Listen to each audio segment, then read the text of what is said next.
Hi everybody, welcome back for another look at Star Trek, the official Starships collection.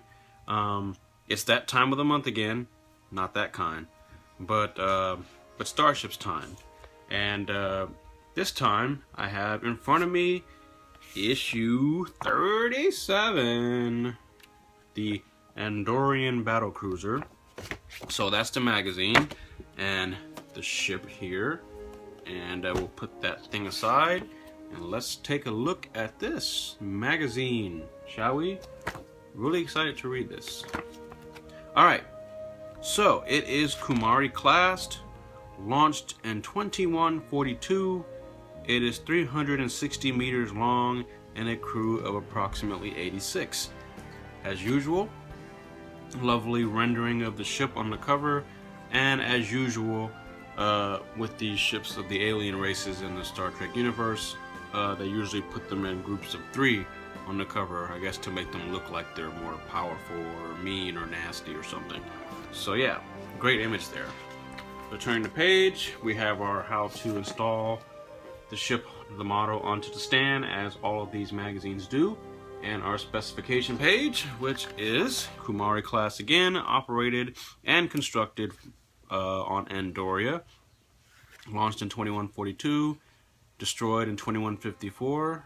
That I didn't know that. It was 360 meters, 86 crew members on board, with particle cannons and deflector shields as weaponry and defenses, and a antimatter reaction chamber as its method of propulsion. Let's turn the page. We have another cool image of the ship there, as well as some text about it. I think it's the same image that's on the cover, but just positioned slightly different. So again, some text on the ship, more imagery of episodes the Andorians have appeared in on Star Trek Enterprise, as well as the ship. Some great text there. The centerfold splash page showing the ship and where the various components are, as well as some little trivia tidbits about it in the far corners there. And a section on the Andorians. This was a nice, interesting section to read because the Andorians has been one of Star Trek's most neglected races. Why is that? Because they've appeared on the original series a few times.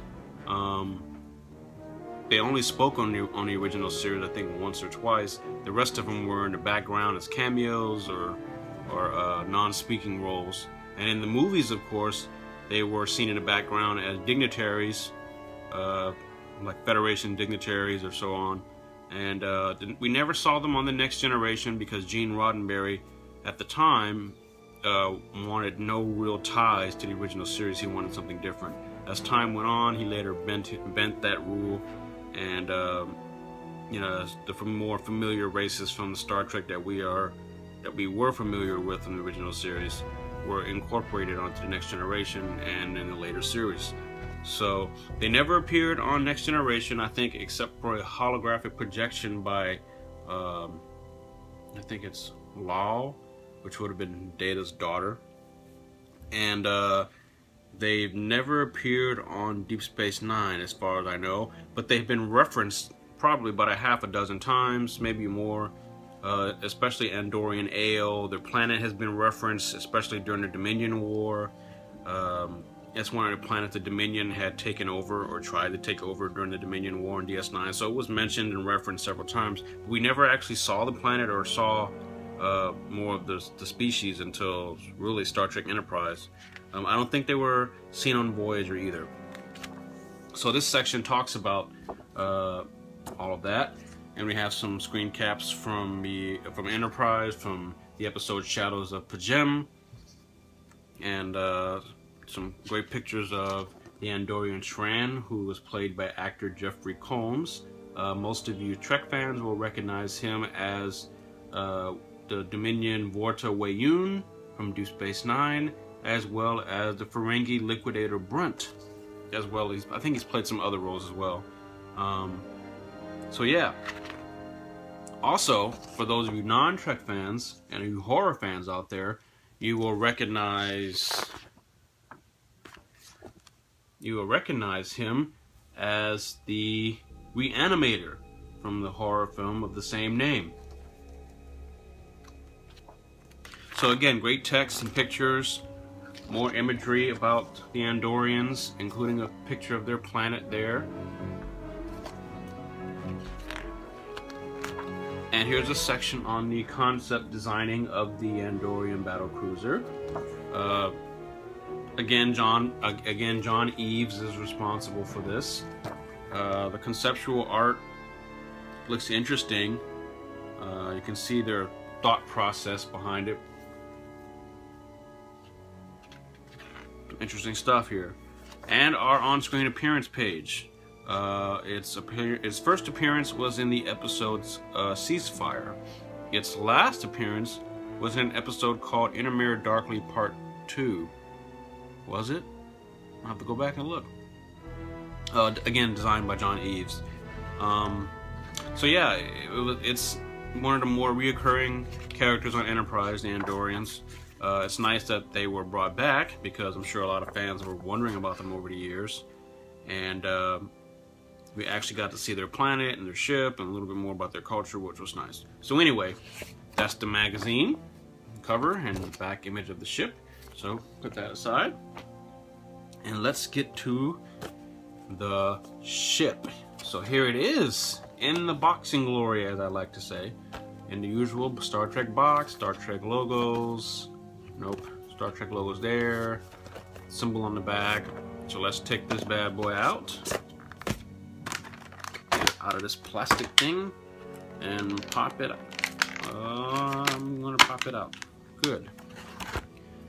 First impressions. It is lighter than I thought it would be. The metal part, I think, that's plastic. That's metal. Okay, so these warp engine pods, nacelles, things right here are the metal parts, and the majority of the ship is plastic, which is okay. I don't mind that. But the quality is strikingly good. The paint application on this is excellent. The windows are pretty good. I like the blue translucent thing for the warp drive, impulse engines, so on. If I kind of hold it up, you might be able to see it. Or not, I don't know. There it is, there you go. Pretty cool. It looks like it's one of those daggers you can stab people with. But it's a cool looking ship. I remember seeing it on Enterprise, and I thought it was cool. And it would be nice to have at that time, a toy of. And it's a cool little ship, and it was nice to see it in action. And I'm glad Eaglemoss included it in the collection. This is again now issue 37, so we're 37 issues into the collection. So it's nice. This is the first Andorian ship ever. That was the first Andorian ship model ever created, as far as I know. We've never seen an Andorian ship prior to Enterprise. So out of all the Star Trek series, and there are 5 of them, and Star Trek Enterprise was the first time that we as fans in the world at large were treated to seeing an Andorian ship. So this is the first time that we've seen a model or a die-cast or whatever of an Andorian ship. So it's really nice. Again, a testament to Eaglemoss's commitment to include ships from all 5 Star Trek series and all of the Star Trek movies. And you know, the collection is starting to become more and more diverse as the months drag on. So now we have ships by the Klingons, Romulans, Ferengi, Vulcan, Cardassian, Federation, Starfleet, I said Romulan, Bajoran, Borg, Nausicaan, and so on. The list just keeps growing. So yeah, this is a really cool ship. Let me give you a close shot there. It looks really neat. The level of detail is awesome for its size. I'm a little surprised. It's mostly plastic. It's really light compared to the weight of some of the other ones, but that's okay. No big problem there. You can see the docking ports or weapons area there, and you can kind of see in between the ship, and that's just the way the ship is actually designed. It's nothing bad. See my nose through there. Ooh. So yeah, pretty happy with this. I was looking forward to this one because it's the first Andorian ship, and I've never had one. So I'm actually glad to have one. Is it like this or no? It's like this. Yeah, it's like this. So this is how it looks. Ooh. See, I shouldn't do that. So yeah, this is the Andorian ship, and next up I'll be covering the Delta Flyer, which I also have nearby. So I look forward to sharing that with you. And so yeah, I thank you so much for watching. This is an excellent ship. If you're a Star Trek fan, then I would definitely go out and grab this if I could. If you're an Enterprise fan, that is the 5th Star Trek series, then definitely go out and seek this thing out. If you're not a fan of Enterprise and you don't give a rat's ass about the Andorians, then don't bother picking this up because it wouldn't be for you.